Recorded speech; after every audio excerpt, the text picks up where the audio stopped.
Get you more now. Our reporter Nickolaus Bauer is tracking the story for us. Nick, let's start from the very top here. These papers have been filed. Tell us about the alleged acts of intimidation.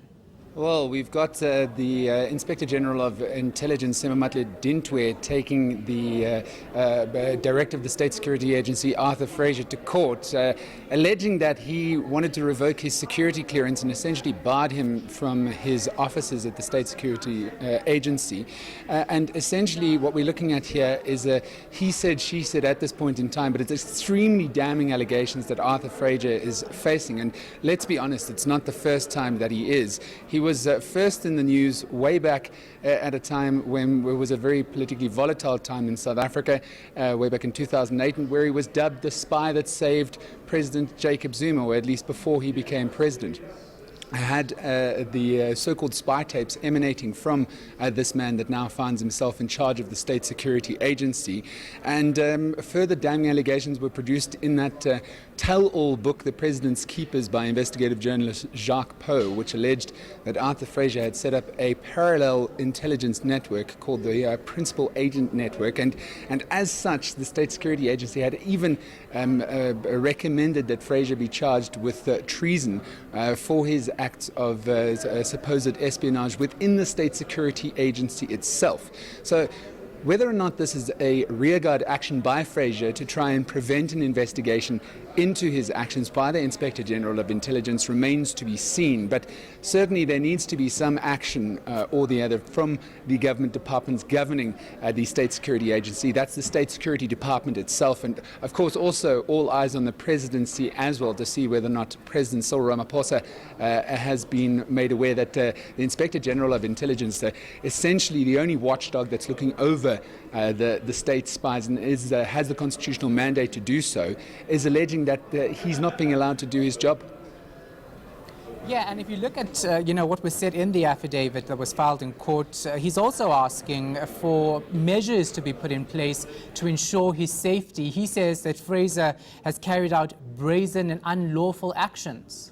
Well, indeed, and we'll have to wait and see exactly whether or not this is going to inspire any action from not only the State Security Agency itself, but also law enforcement agencies, because in the dark and underworld of spies, you never know what can go wrong. And it's an unfortunate thing that during the tenure of former President Jacob Zuma, the State Security Agency did not exactly cover itself in glory, and there was all sorts of allegations that the National Intelligence Agency and also the state security structures all across government and also the foreign intelligence network as well as the local intelligence network were not being used for anything but political interference. And as such, the State Security Agency, it could be argued, hasn't been doing its job properly for the better part of a decade. And if you're going to turn something like that around, you can imagine the vested interests that are involved in this type of thing, that are going to try and prevent any changes, that are trying to prevent a clean-out, which is apparent is needed within the state security agencies and the higher echelons of the State Security Department itself. Now, as you say, I mean, Fraser's name was brought up in the President's Keepers, and lots of questions we had back then about his role and everything, and now we have more questions.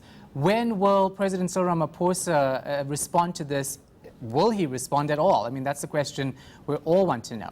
Well, there's no word as of yet, and as such, it's, I suppose, a waiting game. But let's also just be frank. He has a fairly big in-tray at this point in time. The nation's psyche is still gripped by the untimely passing of Winnie Madikizela Mandela, but unfortunately the show must go on, and this is one of the critical components of government that need an overhaul, and one wonders whether or not the new State Security Minister or even Cyril Ramaphosa himself as the President is going to get involved here, because in many ways the State Security Agency and the country's spies are supposed to keep government and its citizens safe, but if it is going to be doing, if it is going to be following an agenda that is in opposition to what government is trying to do, then what is the point of having them there in any case?